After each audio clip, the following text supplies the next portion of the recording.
You made a post a few weeks ago. We were talking about unemployment rates, and Powell was originally talking about trying to get the economy to around 4.3% unemployment, kind of as a benchmark to get inflation to cool. And now you're looking at some of the states. I think we had 5 states you posted that were over 5%. One might have been at 6. Like, Yeah, Nevada was at I think 5.8 or so. Yeah. it's up there.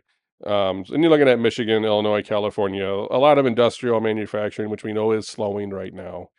I gotta imagine some other states are creeping up towards 5 or end of 5s.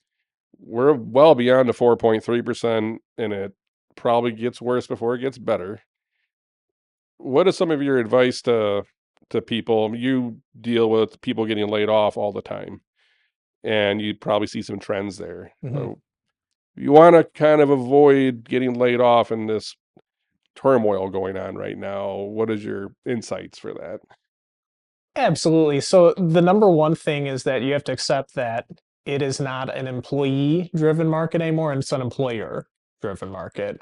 Like we've talked about, 2021, 2022, great time to be looking for a job. The supply of talent not meeting the demand of it.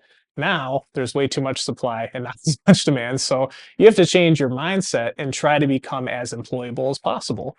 The best way you can do that is find ways at your current position to add a lot of value. So, can you learn new skills at work?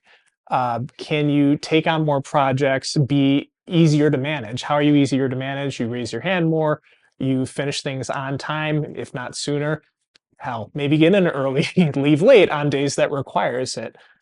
This is not the time to be, I would say, argumentative or insubordinate or hey, that's not in my job description, right?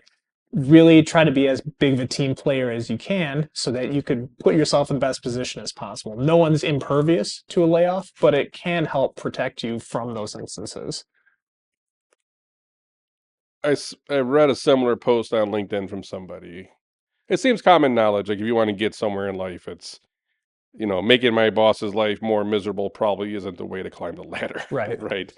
So someone came out with the whole, work a little harder, put a little more effort in, come in the office a little bit more, and, I think quite a few people in the comment section was just calling him a bootlicker and, just not very nice things because they just wanted to work hard and, like, be a good employee. It's how do you battle these kind of social pressures of, "Wow, I just wanna do a good job, and now I'm getting hated for it." Look, it's a false dichotomy. A lot of the online media chatter is that companies are bad and employees are good. The reality is that there are some bad companies out there that don't treat their employees right, but there are also a lot of instances where employees could do more to put themselves in a better position for their careers. Recently was in a group chat with friends and someone had mentioned that, they had asked, why is it, so uncool to work hard nowadays and put extra time in?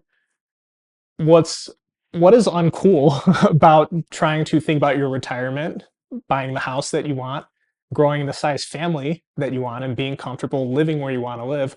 What's so uncool about that?